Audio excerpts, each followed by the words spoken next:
História da Redenção, capítulo 32. O Pentecostes.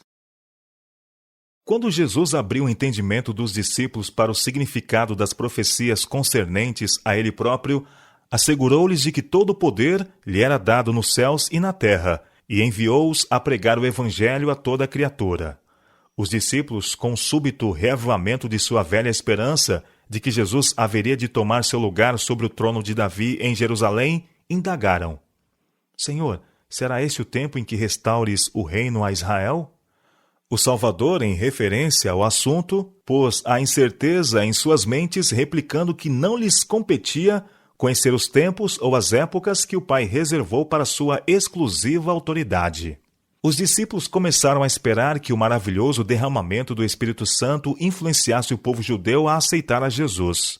O Salvador absteve-se de explanar mais alguma coisa, pois sabia que quando o Espírito Santo fosse derramado sobre eles, em medida completa, suas mentes seriam iluminadas e haveriam de compreender inteiramente o seu trabalho e retomá-lo onde ele o havia deixado.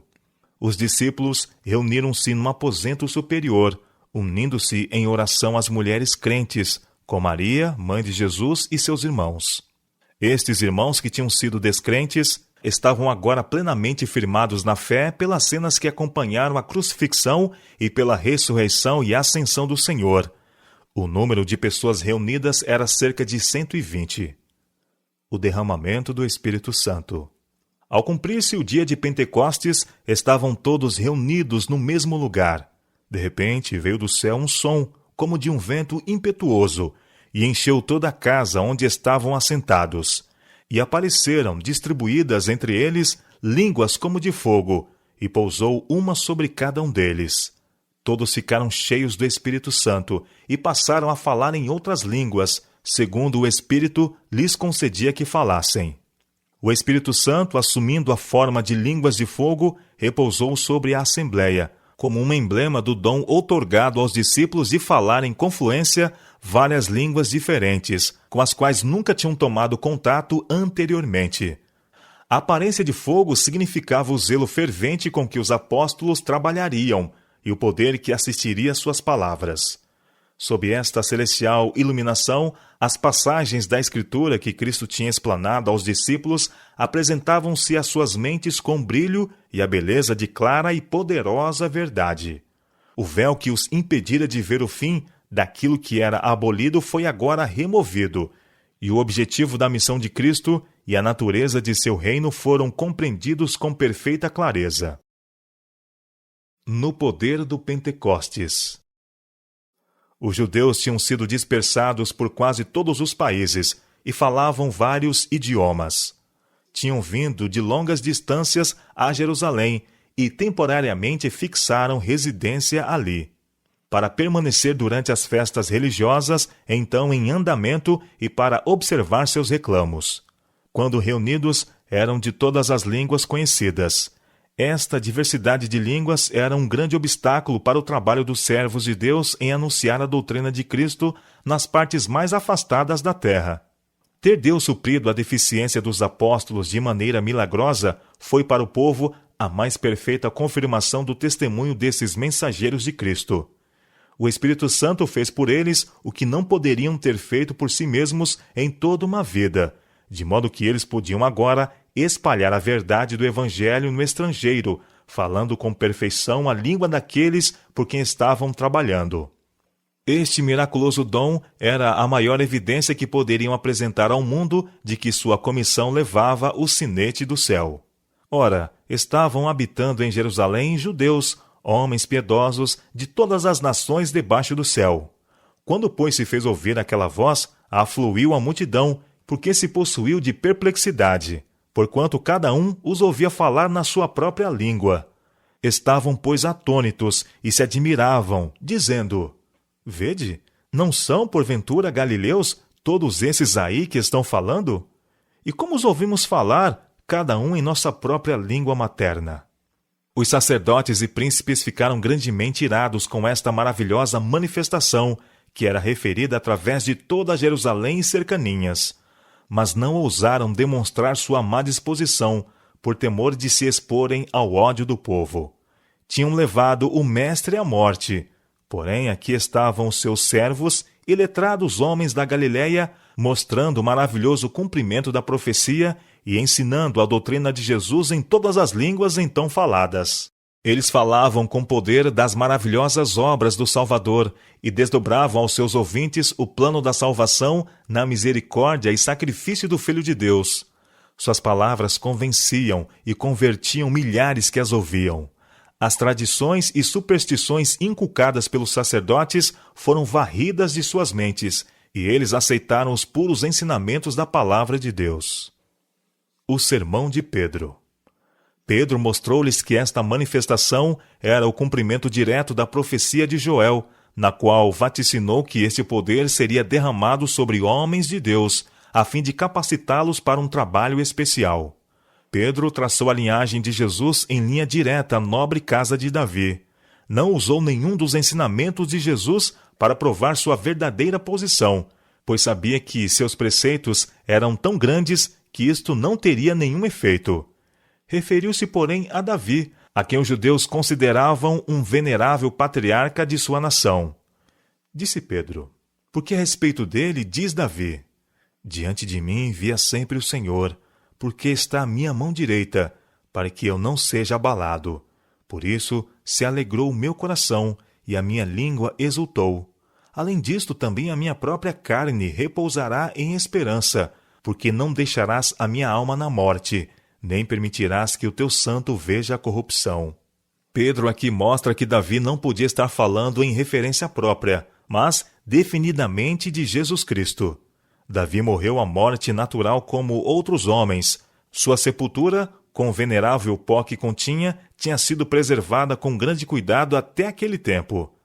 Davi, como rei de Israel e também como profeta, tinha sido especialmente honrado por Deus. Em profética visão foi-lhe mostrado a vida futura e o ministério de Cristo. Viu sua rejeição, julgamento, crucifixão, sepultamento, ressurreição e ascensão.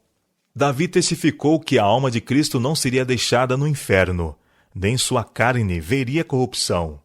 Pedro mostrou o cumprimento desta profecia em Jesus de Nazaré.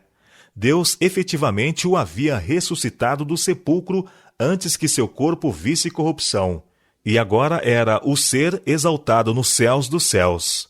Nesta memorável ocasião, grande número dos que até aqui ridicularizavam a ideia de pessoa tão despretensiosa como Jesus, ser o Filho de Deus, tornaram-se completamente convencidos da verdade e reconheceram-no como seu Salvador. 3.000 almas foram acrescentadas à igreja. Os apóstolos falavam pelo poder do Espírito Santo, e suas palavras não podiam ser controvertidas, pois eram confirmadas por poderosos milagres, operados por eles mediante o derramamento do Espírito de Deus. Os próprios discípulos estavam atônitos ante o resultado desta visitação e com rápida e abundante colheita de almas. Todo o povo estava cheio de assombro. Aqueles que não abandonavam o preconceito e fanatismo estavam tão intimidados que não ousaram pela voz nem pela violência tentar deter esse poderoso trabalho, e por esse tempo sua oposição cessou. Somente os argumentos dos apóstolos, embora claros e convincentes, não teriam removido o preconceito dos judeus que resistira a tantas evidências. Mas o Espírito Santo enviou tais argumentos com divino poder a seus corações. Eles eram como afiadas setas do Todo-Poderoso, convencendo-os de sua terrível culpa em haverem rejeitado e crucificado o Senhor da Glória. Ouvindo eles estas coisas, compungia-se-lhes o coração e perguntaram a Pedro e aos demais apóstolos: que faremos, irmãos? Respondeu-lhes Pedro: arrependei-vos, e cada um de vós seja batizado em nome de Jesus Cristo para a remissão dos vossos pecados, e recebereis o dom do Espírito Santo. Pedro levou ao íntimo do povo convicto o fato de que haviam rejeitado a Cristo por terem sido enganados pelos sacerdotes e príncipes, e que se eles continuassem a buscar conselho desses homens e esperassem que esses líderes reconhecessem a Cristo, em vez de ousar fazê-lo por si mesmos, jamais o aceitariam. Esses homens poderosos, embora fazendo profissão de piedade, eram ambiciosos e zelosos por riquezas e glórias terrenas. Jamais viriam a Cristo para receber iluminação. Jesus havia predito a terrível retribuição que viria sobre o povo por sua obstinada incredulidade, não obstante as mais poderosas evidências dadas a eles de que Jesus era o Filho de Deus. Desde esse tempo em diante, a linguagem dos discípulos era pura, simples e correta em palavra e dicção, tanto falando eles sua língua nativa como uma língua estrangeira. Estes homens humildes, que nunca tinham aprendido na escola dos profetas, apresentavam verdades tão elevadas e puras que maravilhavam os que as ouviam. Eles não podiam ir pessoalmente aos lugares mais afastados da terra, mas estavam ali para a festa homens de todos os quadrantes do mundo, e as verdades recebidas por eles foram levadas para seus vários lares e anunciadas entre seu povo, ganhando almas para Cristo. Uma lição para nossos dias. Este testemunho com respeito ao estabelecimento da Igreja cristã é-nos dado não apenas como uma parte importante da história sagrada, mas também como uma lição. Todos os que professam o nome de Cristo devem aguardar, vigiar e orar com um só coração. Toda diferença deve ser posta de lado, e a unidade e o terno amor de uns para com os outros permear o todo. Então nossas orações poderão subir juntas ao nosso Pai Celestial com vigorosa, fervorosa fé. Então poderemos aguardar com paciência e esperança o cumprimento da promessa. A resposta pode vir com súbita velocidade e sobrepujante poder, ou pode demorar por dias e semanas, e nossa fé receber uma prova. Deus, porém, sabe como e quando responder nossa oração.